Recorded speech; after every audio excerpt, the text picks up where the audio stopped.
सारिका साळुंखे S9च्या बातमीपत्रात आपलं स्वागत। 96व्या अखिल भारतीय मराठी नाट्य संमेलनाकरिता आयोजित करण्यात आलेल्या नाट्यदिंडीमध्ये कलाकारांचा भरघोस असा प्रतिसाद लाभला असून चित्ररथातून ठाणे नगरीला नाट्यमयाचे आगळेवेगळे रूप प्राप्त झाले होतं। 96व्या अखिल भारतीय मराठी नाट्य संमेलन ठाण्यात होत आहे। या संमेलनानिमित्त ठाण्यात भव्य अशी नाट्यदिंडी देखील काढण्यात आली। संगीतकार श्याम फडके यांच्या निवासस्थानापासून या नाट्यदिंडीला सुरुवात झाली। यावेळी पारंपरिक वाद्यवृंद, आळंदी तसेच ठाण्यातील काही भजनी मंडळ, महिला भजनी मंडळ, बचत गट, नाट्यप्रेमी, नाट्यरसिक कलाकार, संमेलन अध्यक्ष, शाळकरी मुलं, छत्रपती शिवाजी महाराज व राणी लक्ष्मीबाई यांची वेशभूषा धारण केलेले विद्यार्थी, ढोल ताशा पथक, ब्रास बँड यांची वर्णी या दिंडीमध्ये लागली। संमेलनाच्या माजी अध्यक्ष फैयाज शेख आणि गंगाराम गवारकर हे रथात विराजमान होऊन दिंडीमध्ये सहभागी झाले होते।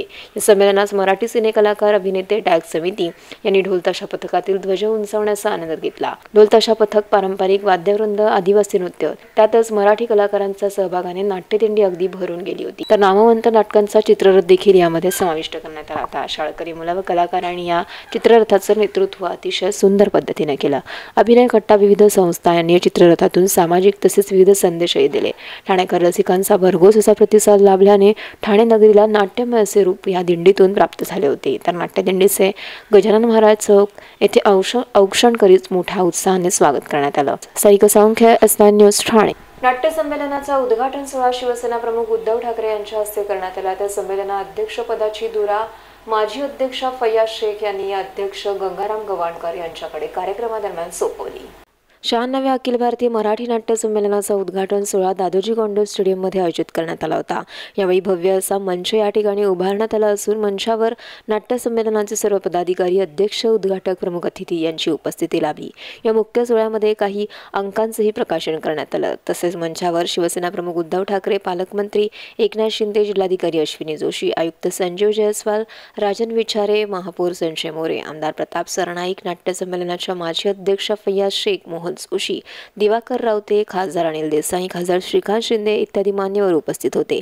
पालकमंत्री एकनाथ शिंदे यांनी ठाणेकर शिवसैनिक कोणतेही आव्हान झेलून ते यशस्वी करू शकतात हे या संमेलनातून त्यांनी दाखवून दिल्याचे सांगत आयोजकांचे कौतुकही केले। तर मोहन जोशी यांनी आपल्या भाषणातून कलाकारांच्या समस्या मांडत ठाणे महानगरपालिका रुग्णालयात 2 बेड त्यांच्याकरिता आरक्षित करावे अशी मागणी केली। तर फैयाज शेख यांनी नाट्य संमेलन अध्यक्षाचा कालावधी 2 वर्ष करावा जेणेकरून त्याला अधिकारांचा वापर करता येईल अशी मागणी केली आहे। तर नाट्य क्षेत्रासाठी खूप काही करता देखील त्यांना येऊ शकतं। यावर उद्धव ठाकरे यांनी आपल्या प्रतिक्रिया व्यक्त करत या मागण्या मान्य करून अधिकार कोणी देत नसून ते गाजवायचे असतात अशी टिप्पणी देखील केली। तर या सोहळ्यामध्ये अध्यक्षपदाची सूत्रे गंगाराम गवाणकर यांच्याकडे माजी अध्यक्ष फैयाज खान यांनी सोपवली। Sarika Salunkhe, S9 news, Thane. S9च्या बातमीपत्रात वेळ झाली अल्पशा विश्रांतीची।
अहो, आपण आपलं घर स्वच्छ, सुंदर, नीटनेटकं ठेवतो ना, मग आपण आपल्या शहराच्या बाबतीत उदासीन का?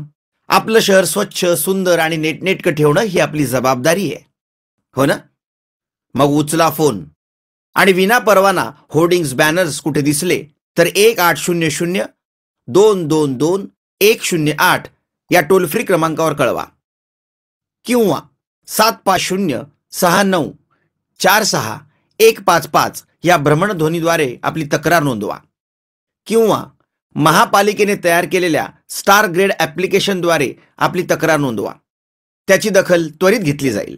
लक्षात घ्या, आपला छोटासा सहभाग आपलं शहर स्वच्छ, सुंदर आणि नेटनेटकं बनवू शकतो. जसं आपलं घर तसं आपलं ठाणे शहर.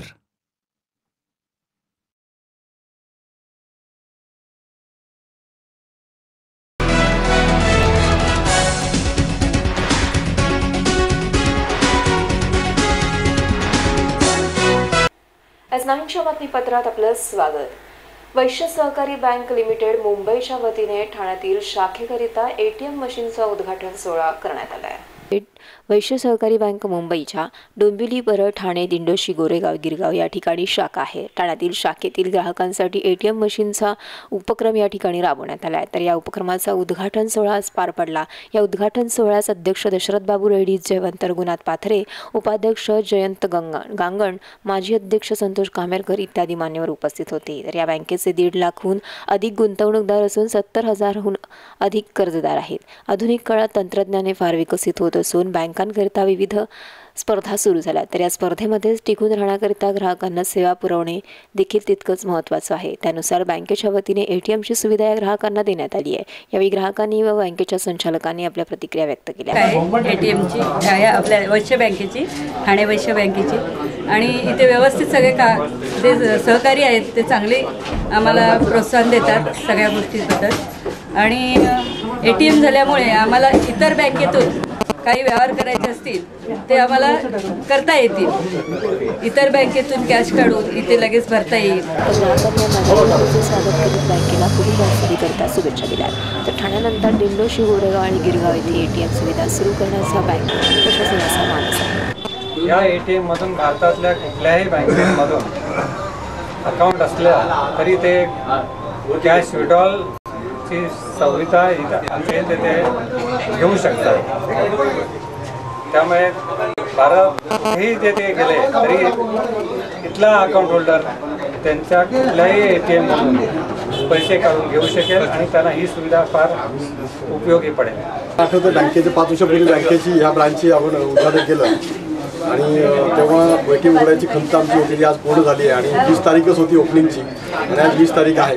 आणि माझ्यासाठी डबल दुग्ध शर्करा योग आहे, कारण माझं रिसॉर्टचं देखील आज मी सकाळी भूमिपूजन केलं आणि गणेश पूजन केलं आणि आज बँकेचं होतं. आणि बँकेचे सगळे संचालक चांगल्या प्रकारे हे करतात. आणि पात्रे साहेबांनी माजी अध्यक्षांच्या हस्ते आज हे उद्घाटन केले, जास्त आनंद होतो आहे. आणि सगळ्या ग्राहकांना एक चांगलं सुविधा मिळते.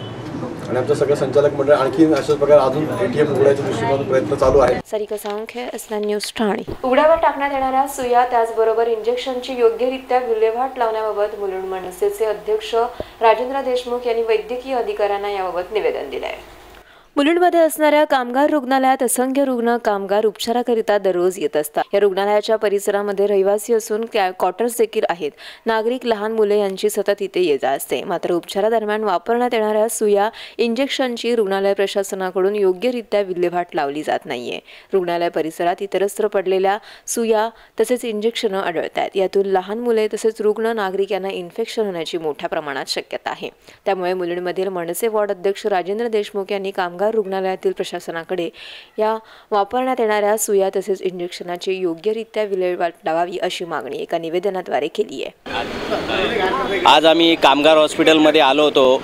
गेल्या 10 दिवसापूर्वी आम्ही कामगार हॉस्पिटलला एक निवेदन दिलं होतं की या ठिकाणी ज्या सुया असतात, ज्या पेशंट असतात त्यांना ज्या सुया इंजेक्शन देतात ते डिस्पॅच न करता त्या उघड्यावरच या ठिकाणी कामगारांची वस्ती आहे त्याच्या बाहेरच्या पटांगणामध्ये त्या सगळ्या सुया टाकलेल्या होत्या. 10 दिवस झाले तरी त्यांनी त्यांच्याकडे दुर्लक्ष केलं होतं. म्हणून आज या कामगार हॉस्पिटलचे जे अधीक्षक होते कानडे म्हणून, त्यांच्याकडे आम्ही आलो, त्यांना जाब विचारला आणि त्यांना इशारा दिला की जर ह्या सुया आजच्या आज उचलल्या गेल्या नाही तर मनसेच्या वतीने तुम्हाला घेरावा घातला जाईल. आणि त्यांनी तातडीने त्या ठिकाणी येऊन आज त्या सुयांचं निर्जंतुकीकरण करण्यात आलं.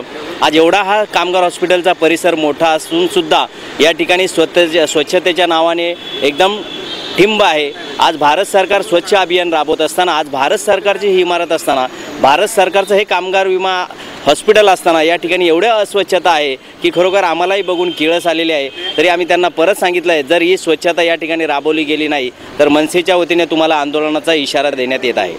Yogesh Muwade, S9 news, Mumbai. S9च्या बातमीपत्राला इथेच थांबू, तोपर्यंत नमस्कार।